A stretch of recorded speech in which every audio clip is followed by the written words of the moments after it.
So this trade volume that you have just mentioned is very, very important to understand. That, like I said, that both states are the powerhouses and they have to cooperate with each other. But they have their other differences over Taiwan, over US maintaining its presence around the China, encircling China, containing China through India, the Quad that is in place. So these are, of course, the troublesome aspect of these relations between China and the US. Although, and if you have to see, if you want to analyze the Trump's futuristic policy towards China, that is also very, very ambiguous. At the moment, it kind of signify that he had mellowed its tone towards China, because Elon Musk, which is a very, very important part of the cabinet of the Trump administration, who is very pro to China because of his business and commercial interest. There is a tactical maneuvering that United States had been doing. So that could be an effort to, like during 1950s, there were the turbulent relations between the U.S. and United States of America. But later on, due to the differences of opinion and differences in the policies between the Soviet Union and the U.S., the U.S. and the China was, however, were managed to compromise with each other and bring a detente of the relations. So yes, like I said, that of course economically China is a giant as compared to Russia. Russia is far behind in terms of economy, economic stability, particularly after the Ukraine war and after the sanctions that are there on them. Watch Federal Post. Bold and independent.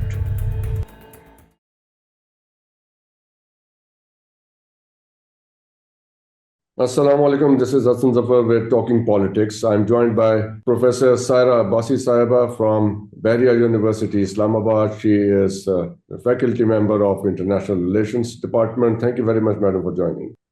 Thank you for having me, sir. President Trump has invited President Xi Jinping of China to his inaugural ceremony, but President Xi has decided to send his envoy instead. He's not attending in person.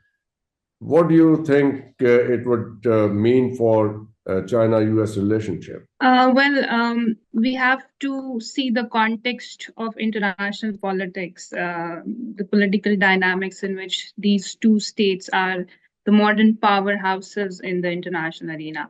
So their relations are if you see the recent history of the relations, particularly the last two administrations, you would analyze these relations in the sense that there is the cooperation and competition going on simultaneously.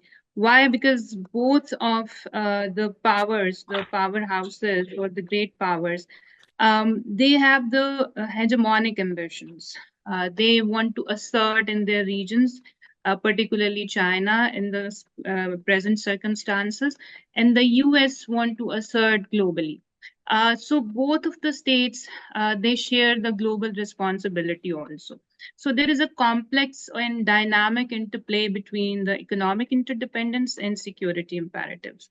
We are living in a world where economy is integrated, where if anything happens to the United States of America, that would have the repercussions on the Chinese ambitions too. So both great powers are very, very cautious in dealing with each other. So in my view, these relations have to be given the space, as well as they have to maintain their credibility at the international arena, where they have to show to each other their power, as well as where they have to cooperate, they can cooperate as well.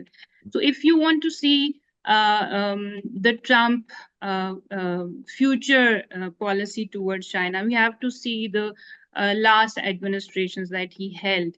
And during his last administration, he launched a trade war with China in his first term. Trade is important. If you allow me to say, the trade deficit between US and China is $382 billion, which is clearly in favor of China. So if a relationship which is clearly beneficial for China, why would President Xi not want to attend the ceremony? would you like to link it with US has provided some military assistance amounting to $560 million to Taiwan? Is that the reason, or is there anything else you can see? Yes, I was coming towards that actually. So this trade volume that you have just mentioned is very, very important to understand. That, like I said, that both states are the powerhouses and they have to cooperate with each other. But they have their other differences over Taiwan, over US maintaining its presence around the China, encircling China, containing China through India, the Quad that is in place. So these are, of course, the troublesome aspect of these relations between China and the US.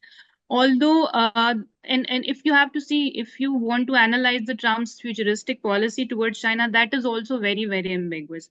At the moment, it kind of signify that he had mellowed its tone towards China, because Elon Musk, which is a very, very important part of the cabinet of the Trump administration, who is very pro to China because of his business and commercial interest.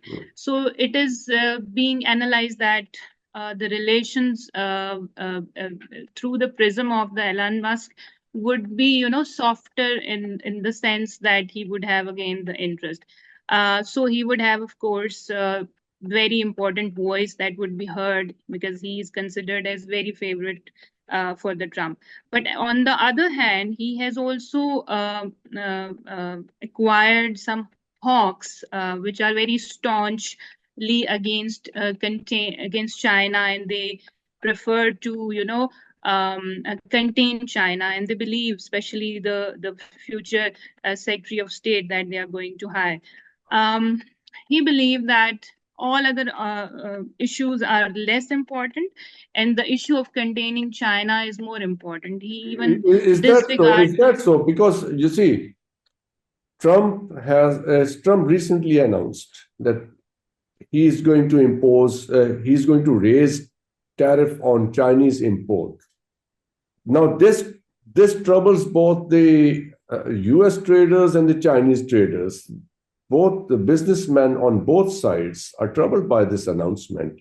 Why would Trump want to do that? Does he really mean it, or he is trying to win some leverage over China in their possible future negotiations? How do you read I this believe statement? I believe this announcement of imposing tariffs would not bring any fruit for both of the states, because then again that will, Exactly. That's the follow. point. It's not fruitful. So that means that he doesn't mean it.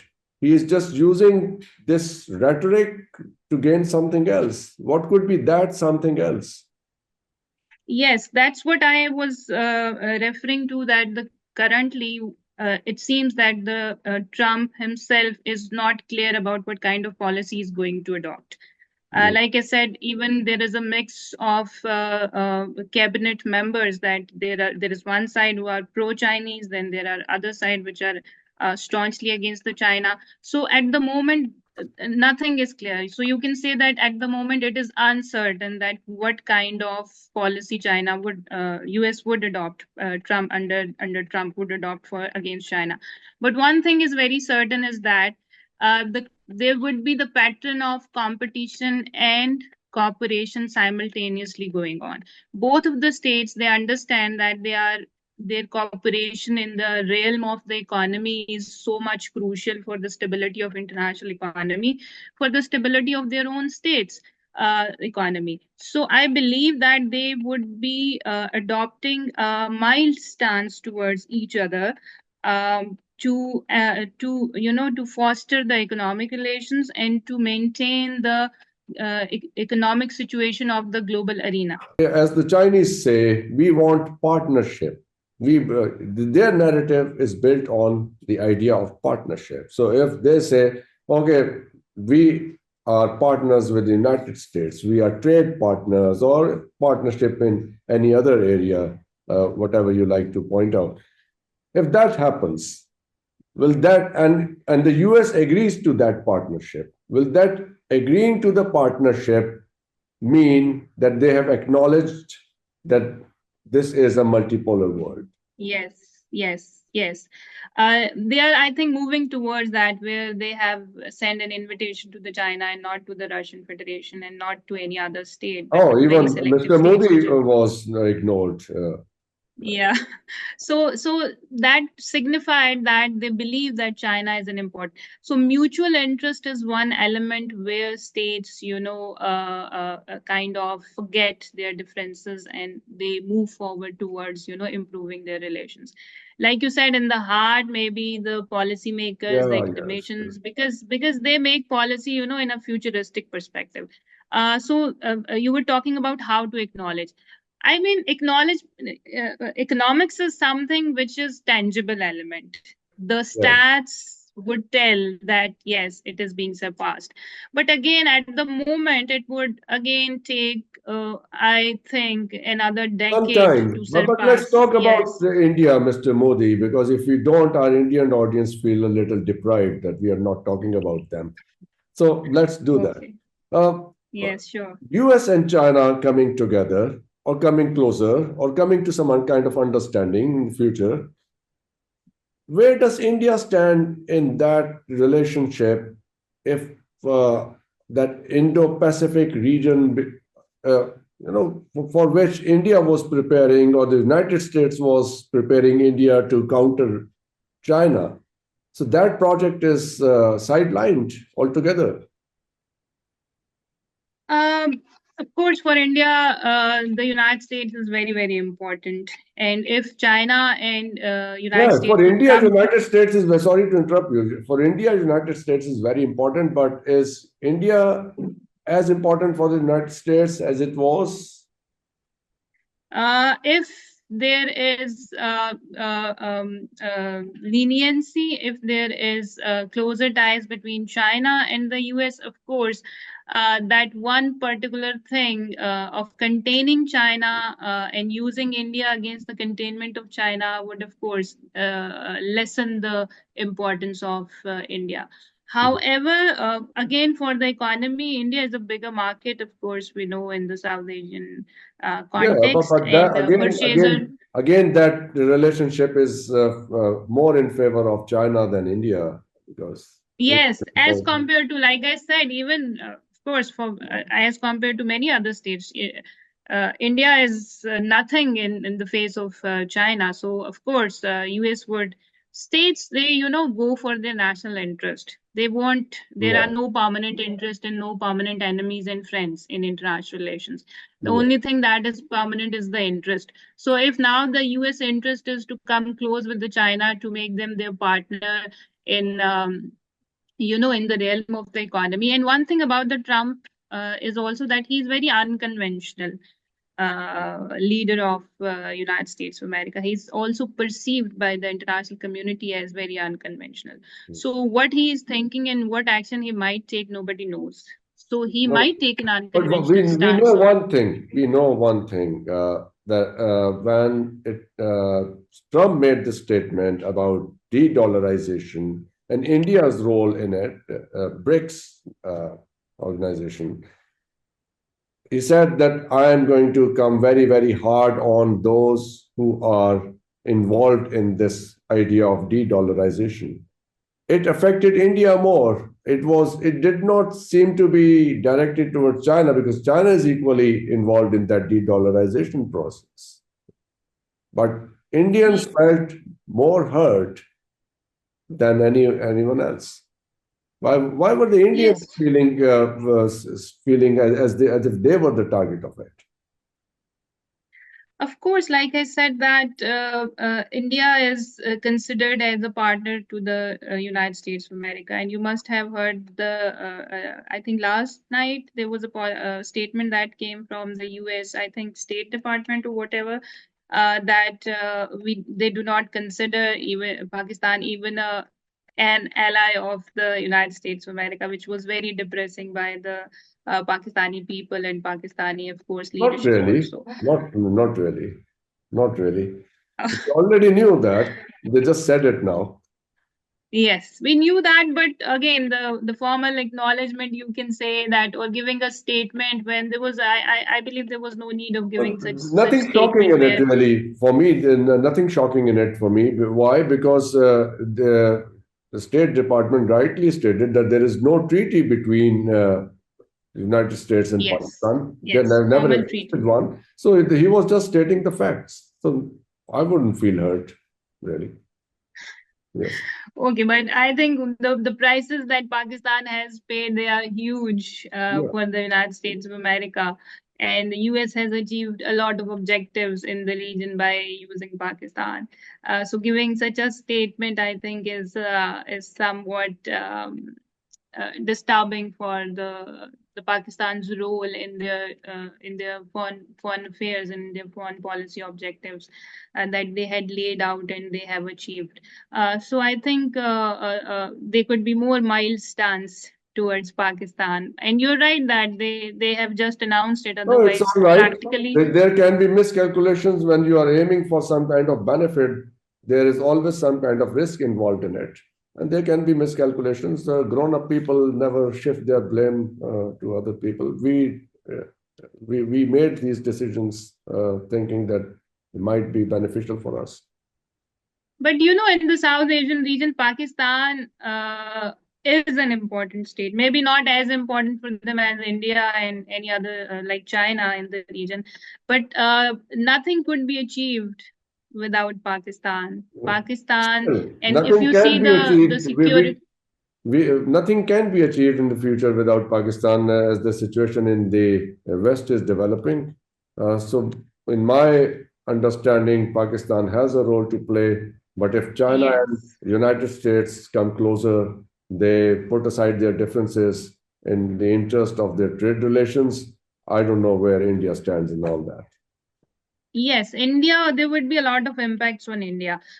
For instance, if there is a soft stance that could limit India's leverage in the region, particularly containing China's aggression. So it's not just about containing China, but they have their own issues at the LAC. That would be a problem for the India. And if there is a closer U.S.-China economic relationship, that also might reduce the opportunities for the Indian people and Indian business, people, and to attract the investment, which would be, of course, directed towards China as compared to India, like you have just mentioned. That would also undermine, I believe, the Quad alliance also. Because if there is a less firm stance of US over China, that could weaken the Quad alliance, and again, that would reduce the India's geopolitical influence in the region. So India, of course, is kind of, they are worried. There are the memes that are in circling in their Yeah, social we see media that all the where time. their public is, bashing the Modi government, that they would be in trouble. We are living in a world where the world's balance of The power things is are changing. changing very, very fast. And with Trump in office, who knows how fast things will change. Thank you so much, Professor Saira Abbasi, for your time and for sharing your thoughts with us. And thank you very much for watching. Khuda Hafiz, Pakistan Zindabad.